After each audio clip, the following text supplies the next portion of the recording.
आज सकाळी झोपेत होतो. अचानक मला फोन आला की परभणीचं भाडं आहे, तुला जायचंय. मला सांगितलं पण नव्हतं परभणीला जायचंय म्हणून. अचानक मला फोन आला आणि म्हटले जा. म्हटलं असेल जवळपास कुठं. गेल्यानंतर कळालं की परभणीला जायचंय आणि त्यात त्यांना अर्जंट जायचं होतं. तर रोडला पूर्ण ट्रॅफिक जाम आणि नंतर पुढे गेल्यानंतर कळालं की रोडचं काम असल्यामुळे सगळ्या गाड्या एक साईडने पाठवल्यात. त्यामुळे एवढी ट्रॅफिक जाम झाली. कसं बसा त्या ट्रॅफिक मधून बाहेर निघलो. पुढं 30 गावात जाऊपर्यंत त्यांच्यातल्या काही जणांना उलट्या व्हायला लागल्या. मग तिथं त्यांना आम्ही गोळ्या वगैरे घ्यायसाठी थांबलो. तिथं गोळ्या वगैरे घेतल्या. त्यानंतर पुढं पाथर्डीत गेलो. तिथं त्यांनी परत एक ब्रेक घेतला, म्हणे आम्हाला नाश्ता करायचा आहे. मग त्यांनी तिथं नाश्ता वगैरे केला आणि ही पाथर्डीचं काही वातावरण असं. त्यानंतर आम्ही बीडला गेलो. हा बीड संभाजीनगर रोड, मला पर्सनली हा रोड खूप आवडतो. त्यानंतर माजलगाव बायपासला आम्ही चहाचा ब्रेक घेतला आणि माझी कंडिशन यायची इच्छा नव्हती, पण असं त्यांचा एमर्जन्सी असल्यामुळं मला यावं लागलं. माहितीचं काम होतं, नाही म्हणू शकलो. नंतर माजलगावात पोचलो.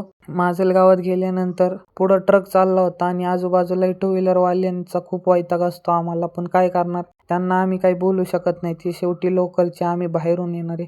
इथं संभाजी महाराजांचं दर्शन घेतलं आणि पुढं चाललो होतो. इकडं आता चांगलीच मोर्चाची तयारी चालू आहे. इलेक्शन जवळ आले, आतापासूनच मोर्चा जोरावर निघाले तिकडे. मग हे माजलगावची थोडीशी ट्रॅफिक, इकडं हे सगळं असं वातावरण झालेलं. या वातावरणातून कसाबसा बाहेर पडलो. मला इथपर्यंत जाऊस्तवर मला जवळजवळ 5 वाजले होते. मी दुपारी 12 वाजता निघलेलो. मला इथे जायला 4:30 ते 5 वाजले. त्यानंतर पुढे गेलो. माजलगावच्या पात्रीच्या जवळ गेल्यानंतर एक आम्ही पुन्हा वॉशरूमचा ब्रेक घेतला. पूर्ण रस्त्याने त्यांच्या बायका रडत होत्या, पूर्ण लेडीज रडत होत्या. तिथं मी गाडीची टायरची कंडिशन चेक केली, कारण की मला गाडीत हवा कमी वाटत होती. मी पूर्ण टायरची कंडिशन चेक केली. हवा थोडीशी कमी वाटत होती आणि इथं आसपास रोडच्या कडाला एकही हवेचं दुकान दिसत नव्हतं. म्हटलं पाहूया पुढे गेल्यानंतर.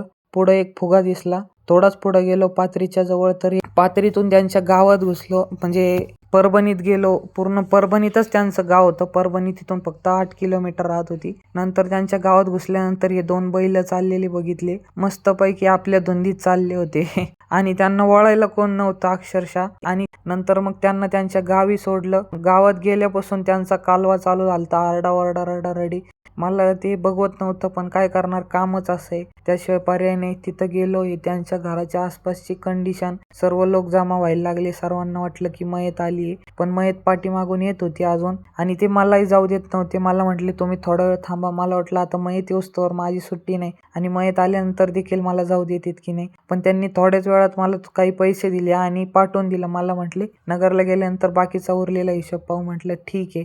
नंतर त्यांच्या घरापासून चाललो. तिथं देखील छत्रपती शिवाजी महाराजांचा पुतळा लागलेला होता. मस्त त्या पुतळ्याचा शूट घेतला आणि तिथून पुढे निघलो. तुम्ही बघू शकता वरती पूर्ण उजेड दिसतोय, पण अक्षरशः गाडीची लाईट लावून चाललेलो आहे मी. जशीच लाईट बंद करतोय पूर्ण अंधार दिसतोय. व्हिडिओच्या मार्फत तुम्ही बघू शकता की कशा प्रकारे अंधार पडलेला आहे आणि आजूबाजूला पूर्ण खेडा असल्यामुळे पूर्ण जंगली भाग आहे. म्हणजे अक्षरशः मी एकतर एकटा आणि त्यात अशा जंगलाच्या रस्त्यातून, आणि शिवाय मला जवळजवळ 250 किलोमीटर यायचं होतं. मला आज खूप एकटं वाटत होतं, पण चला म्हटलं ठीक आहे, आपलं कामच आहे, कामाला नाही म्हणून कसं चालणार. अशी वेळ आमच्यावर खूपदा येते आणि आम्ही त्याच्यातून मागं नाही जाऊ शकत. मग कसाबसा गेलो पुढं. तुम्हाला ड्रायव्हरचं काय आयुष्य असतं हे देखील सांगावं म्हटलं आणि पुढं चाललो. हे पात्रीच्या जवळ येऊस्तोवरच मला अंधार पडला होता. परभणी ते पात्रीपर्यंत येता मला अंधार झाला. मला तर विचार पडला होता पुढचा प्रवास कसा होईल, पण म्हटलं जे होईल ते होईल. देवाच्या भरोसे मी निघलो आणि देवाने माझी खूप साथ दिली. हवा वगैरे मी निघतानाच गाडीची चेक करून घेतली होती. सर्व टायरांची हवा कमी झालेली होती.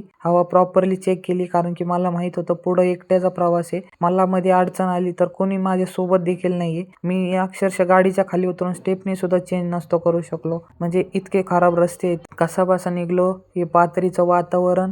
त्यानंतर मी पात्रीतून बाहेर पडलो आणि जाताना तुम्हाला काही पात्रीचे सीन दाखवत होतो. इथेच पात्री जिथं साईबाबांचा जन्म झालेला आहे, म्हणजे साईबाबांची जन्मभूमी म्हणून पात्रीला ओळखलं जातं. पात्रीतून बाहेर पडतानाचं वातावरण.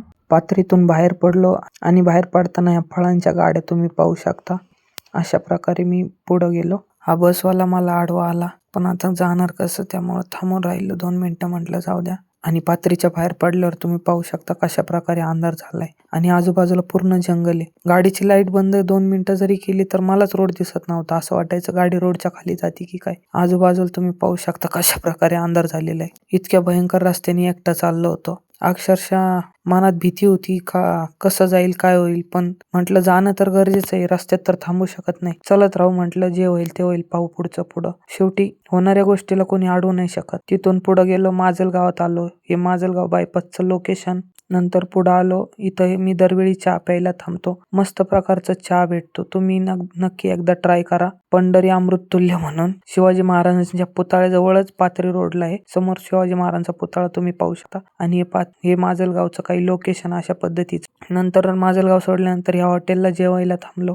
ही शेवभाजी चपात्या वगैरे घेतल्या, पाणी बॉटल, नॉर्मल जेवण घेतलं. म्हटलं हेवी जेवणाने झोप पण येऊ शकते आणि त्रासही होतो, त्यामुळे नाही घेतलं. अशा प्रकारचे बीडचे रोड आहेत. आता सध्या काम बऱ्यापैकी आवरलेलं आहे, पण रात्रीच्या 11-12च्या दरम्यान ह्या रोडने जायचं म्हणजे रिस्क एवढी की तुम्ही एकटं डेअरिंगच करू शकत नाही जायची. रोडने दिसतात तेवढंच गाड्या, बाकी आजूबाजूला घरं दिसणार नाही का माणसं दिसणार नाही तुम्हाला. मध्ये रस्त्यात अडवलं नडवलं तो त्रास वेगळा. नंतर पुढं आलो. इथून मला नगर दाखवत होतं 130 किलोमीटरच्या आसपास. हे पाहू शकता तुम्ही, बीड रोड सुद्धा वन वे चालू आहे. समोरून येणाऱ्या गाड्या डायरेक्ट लाईट डोळ्यावर येत होती, त्यामुळे रोड दिसायला खूप त्रास होत होता.